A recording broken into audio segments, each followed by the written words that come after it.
La dictadura va a implicar un movimiento de corte importante en la historia argentina. Sin duda, la Argentina previa al 76 y al 83 cambia, digamos, y obviamente esto afecta a lo educativo, ¿no? No poder, como durante la dictadura, comienzan a fortalecerse los elementos que van a permitir la irrupción del modelo liberal, del imaginario liberal en la década del 90. Los primeros bajidos, los primeros elementos es cuando empieza a quebrarse el modelo previo, el modelo por alguna vez cuando escribíamos de esto, llamamos al libro El principio del fin, cuando es el fin de aquel viejo modelo de escuela pública que venía desde fines del 19 y se ponen los elementos que van a permitir el neoliberalismo.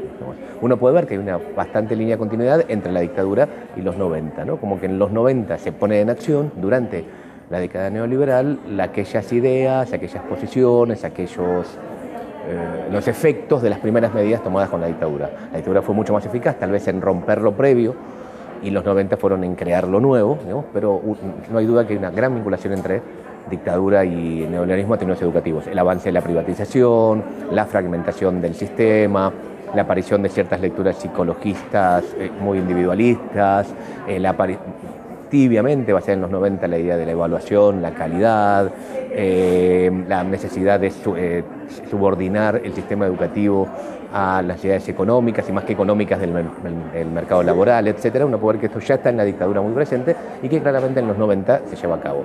¿Cuál puede ser la gran diferencia? En los 70 el modelo es mucho más represivo, sin lugar a dudas. Para implementar esto la dictadura tuvo que llevar a cabo un bestial aparato represivo que no se manifiesta tanto en los 90. Si bien en los 90 uno ve hechos de alto nivel de represión, y pienso claramente en Carlos Fuentealba, por ejemplo, en realidad ya para los 90 el aparato represivo tal vez no lo precisaban, tal vez ya el efecto de eliminación del otro había sido hecho con anterioridad. Yo personalmente creo que las cosas han cambiado y grandemente. Digamos, uno puede ver una buena cantidad de políticas educativas que marcan nuevas líneas, nuevas posiciones. Obviamente, antes hablábamos de un proceso de por lo menos 30 años de acumulación de un modelo neoliberal, estoy hablando de la dictadura hasta los 90 completos, no se revierte de un día para el otro.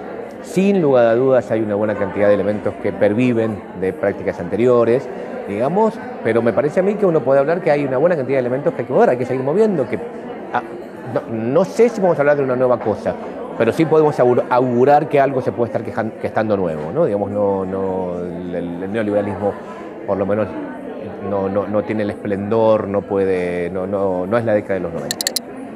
¿No? Uno de los grandes efectos pedagógicos que nos dejó el neoliberalismo y está presente es la idea de apelar a conceptos que vengan de la economía para hablar de la educación, ¿no? De la economía y de la administración, hablar de la gestión, hablar de la calidad, hablar de la evaluación. Me parece a mí que una necesidad de crear una nueva pedagogía o recuperar las mejores tradiciones pedagógicas tiene que ver con volver a poner a dialogar a la pedagogía con la filosofía, con la política. Entonces es importante que recuperemos algunos términos que vienen de ahí. Creo que el concepto de justicia es la idea de una educación justa, no tanto me parece que debe ser recuperada y retomada. Creo que los dispositivos de inclusión también es una categoría que uno podría revisar un poco, pero sí hace referencia a la necesidad de poder dar lugar, de alojar, de recibir a aquellos que o han sido expulsados por los procesos de exclusión social o son los nuevos que están llegando. Pero tiene que ver con esto, tiene que ver con una inclusión justa, con una inclusión que realmente los vuelva, les garantice los derechos, una inclusión igualitaria, una inclusión que los vuelva comunes.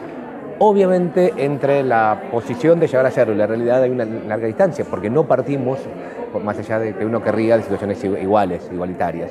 Entonces, me parece a mí que volver a armar un horizonte de justicia educativamente, no tanto de calidad, realmente a mí la palabra calidad y demás me da tirria, me parece que sería que empezamos en cómo hacer una educación justa y no una educación de calidad, que tal vez para algunos sean sinónimos, pero no es poca cosa usar un término que viene del orden de la política, que viene del orden de la economía.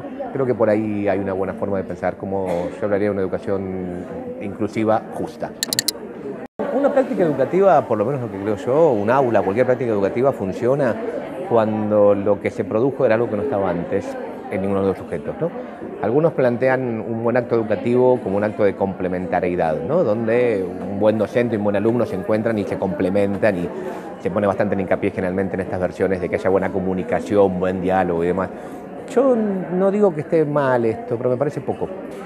Yo diría, no está mal, eso es necesario, pero me parece que bajar la utopía pedagógica solo a una buena comunicación entre sujetos, solo a que todo se complemente, los saberes y todo se complemente, es poco. Yo optaría más por un acto pedagógico más vinculado a lo suplementario, esto es que aparezca algo que no estaba antes. que el resultado sea algo que no estaba, que no traía, ni traía el alumno, ni traía el docente, ni traían los sujetos, ni traía la escuela, ni traía nada, pero pasó algo que antes no estaba y que no hubiera aparecido sin el encuentro. Está bueno que todo el mundo se entienda, está bueno que las cosas se complementen, pero para mi gusto es poco. Mi pedagogía utópica es más que aparezca algo que antes no estaba.